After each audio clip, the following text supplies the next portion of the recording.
Olá, irmãos, eu quero partilhar com vocês aqui a palavra de Atos dos Apóstolos, capítulo 8, a partir do versículo 1. Deixa eu ler aqui, ó. Ora, Saulo estava de acordo com a sua execução. Naquele dia, desencadeou-se uma grande perseguição contra a igreja de Jerusalém. Todos, com exceção dos apóstolos, dispersaram-se pelas regiões da Judéia e de Samaria. Entretanto, alguns homens piedosos sepultaram Estevão, fazendo grandes lamentações por ele. Quanto a Saulo, devastava a igreja, entrando pelas casas, arrancava homens e mulheres e metia-os na prisão. Entretanto, os que haviam sido dispersos iam de lugar em lugar, anunciando a palavra da Boa Nova. Foi assim que Filipe, tendo descido a uma cidade da Samaria, a eles proclamava o Cristo. As multidões atendiam unânimes ao que Filipe dizia, pois ouviam falar dos sinais que operava, ouviam-nos pessoalmente. De muitos possessos os espíritos impuros saíam, dando grandes gritos, e muitos paralíticos e coxos foram curados. E foi grande a alegria naquela cidade. Palavra do Senhor, graças a Deus. Meus irmãos, quando eu lia essa palavra, eu ficava lembrando dos momentos de perseguições que muitas vezes nós temos. E que muitas vezes nós ficamos a nos lamentar, né? A nos vitimizar, a ficar com medo. E o problema não é esse, porque tudo isso, medo, incerteza, insegurança, choro, né? Tudo isso os discípulos de Jesus, com certeza, nessa grande perseguição que houve à igreja, tudo isso eles passaram, né? Diz aqui no versículo... Cadê? Qual é o versículo? Daqui. Versículo 3, que Saulo, né, que mais tarde se tornaria Paulo, devastava a igreja, entrando pelas casas, arrancava homens e mulheres e metia-os na prisão. Com certeza também muitas mortes aconteceram aí, né? Muitos que resistiam ali à prisão e eram mortos, né? Ou mesmo dentro da prisão também eram mortos. Então foi um momento de grande perseguição.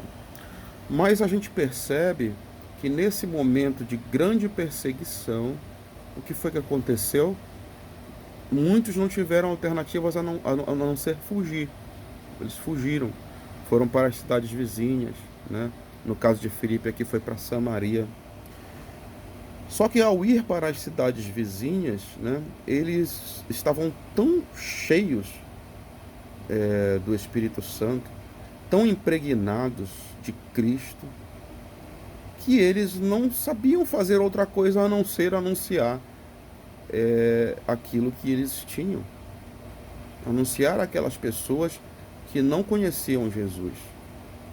E ao anunciar, Deus fazia com que muitos prodígios, muitos milagres também os acompanhasse, porque Deus sabia a pedagogia daquele povo, tinha que ter sinais, né? Tinha que ter milagres para que eles pudessem acreditar. E vejam só, mais para frente, a gente vai lendo esse capítulo, a gente percebe que toda aquela cidade, aquela região ali da Samaria, converteu-se ao Evangelho, né? Ao ponto de depois Pedro ser enviado para poder pedir, né?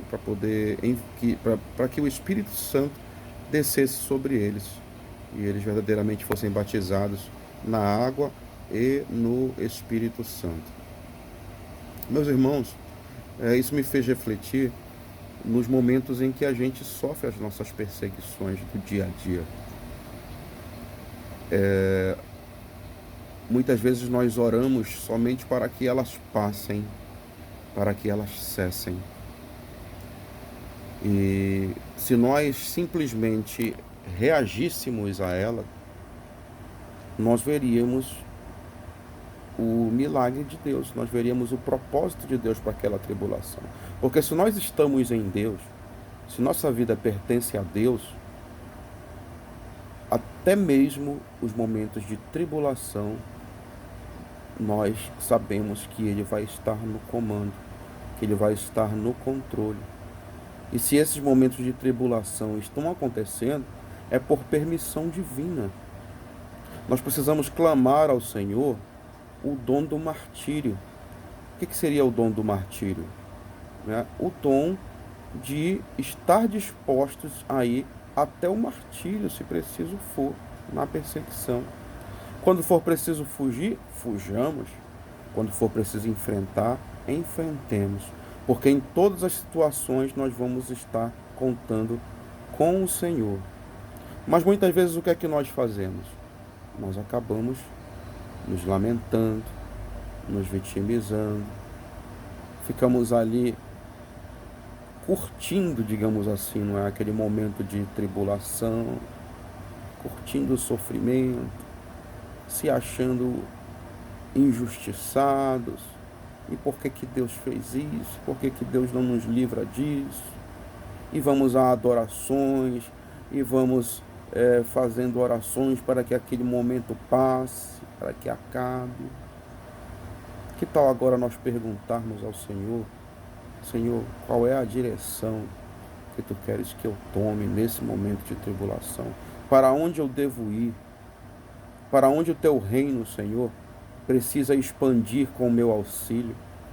O que é que está faltando, Senhor, com que eu faça para que Tu me mandes esta tribulação? Porque eu sei que eu estou em Tuas mãos, Senhor. E estando em Tuas mãos, nada pode me atingir, nada pode me derrotar, nada pode me derrubar. Então, se mandas esta tribulação, se mandas este sofrimento, esta doença, este desemprego, se me manda a necessidade de moradia, dificuldade de pagar o aluguel, dificuldade de pagar a casa própria, Senhor, o que queres de mim? Isso é o que eu vou me perguntar a partir de agora. Senhor, o que queres de mim nesta tribulação?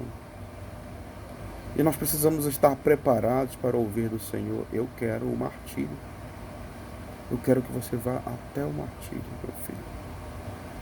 E nós iremos. Assim como Abraão foi para sacrificar o próprio filho, foi fiel. E depois Deus viu que ele era fiel e livrou o seu único filho do martírio. Nós também devemos crer que, se necessário, Deus vai nos livrar também da morte. Mas, se preciso, que nós passemos também por ela. Porque sabemos que após a morte, para aqueles que morrem na graça de Deus, vem a vida eterna. Muito obrigado, Senhor, por essa exortação. Muito obrigado, Senhor, porque ela nos fortalece, porque ela nos enche de alegria, e porque ela nos dá a certeza, Senhor, que em qualquer situação somos chamados a ser teus instrumentos para poder alcançar aquelas almas que estão perdidas. Até mesmo na tribulação, Senhor, somos chamados e empoderados de uma força que é capaz de te anunciar àqueles que não te conhecem, Senhor. Então, que saibamos identificar, Senhor, esses momentos e esses movimentos que Tu fazes em nós. Meu irmão, eu desejo a você que, ouvindo esta palavra, ouvindo essa partilha, que Deus realmente lhe encha de coragem, lhe encha de todos os dons do Espírito Santo, para que nenhuma tribulação, a partir de hoje, passe em branco na sua vida. Amém? Deus abençoe a todos. Shalom.